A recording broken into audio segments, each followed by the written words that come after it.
இங்கே ஒரு பொண்ணு பார்த்தீங்கன்னாக்கா விளையாடுற ஒரு இடத்துக்கு போகுது. உடனே அந்த ரோலர் கோஸ்டரில் ஏறலான்னு போகுது. அவன் பார்த்துட்டு இங்கே பாரு உனக்கு ஹைட்டே பத்தலை, நீலாம் ஏறக்கூடாது அப்படின்னு சொல்லிட்டு போ அங்கே போய் விளாடு அப்படின்னு சொல்லிட்டு பற்றி விட்றான். உடனே இருடா என்னையவா சொல்கிறேன் அப்படின்னு சொல்லிட்டு ஒரு ஜிராஃபி பொம்மையை மாட்டிட்டு வந்து நான் ஹைட்டாக இருக்கேன் அப்படின்னு சொல்லிட்டு வரும்போது சீப்போ அப்படின்னு சொல்லிட்டு தலையில் அடித்து படுத்தி விட்றாங்க. அதுக்கப்புறம் பாப்கார்னோட டப்பா எடுத்துகிட்டு ஹைட்டாக இருக்கேன்னு வரும்போது அது அப்படியே நொறுங்கி போயிடுது. அந்த பிள்ளை படிக்கட்டு அப்படியே விழுந்துடு. பார்த்தா மண்டை வீங்கிடுதா. என்னது மண்டை வீங்கிருச்சு, நம்ம உயரமாக இருக்கிறோமே அப்படின்னு சொல்லிட்டு கண்ணாடியை பார்த்து அந்த பிள்ளை ஆச்சரியப்படுது. உடனே ஒன்றில் போய் சங்குன்னு அதோட மண்டையை வைக்கிது. மண்டையை வச்சா அது பழுத்துக்கிட்டே போகுது அந்த மண்டை. அதுக்கப்புறம் இன்னொரு சுத்தியலை பார்க்குது. அதை எடுத்து அடிச்சுட்டு தண்ணி மண்டையை வந்தோடனே அவனுக்கு குடலை பிரட்டு அப்படியே மயக்கப்பட்டே விழுந்துடுறான். உடனே அந்த பிள்ளை வந்து அந்த ரோலர் கோஸ்டரில் ஏறிடுச்சு.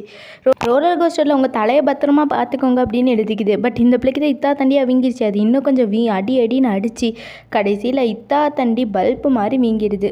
இதுக்கு ஏன் தான் ஹைட்டாக இருக்கணும்னு தெரில. உங்களுக்கு பிடிச்ச ஊஞ்சல் ஏதாச்சும் இருந்தால் கமெண்ட்டில் சொல்லுங்கள். மறக்காமல் லைக் அண்ட் சப்ஸ்கிரைப் பண்ணுங்கள். Ta-ta bye by.